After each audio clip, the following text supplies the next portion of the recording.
Monday పొద వద్ద దేవుడు మోషేను ఎందుకు చెప్పులేడమన్నారు?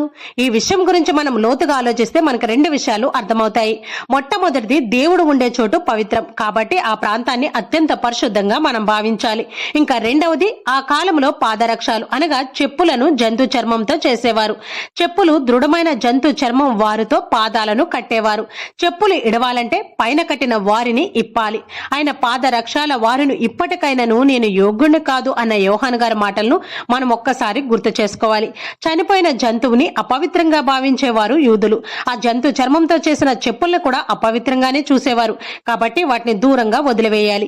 చనిపోయిన జంతు చర్మం ఈ లోకంలో క్షీణించి గతించే విషయాలకు గుర్తుగా ఉంటుంది.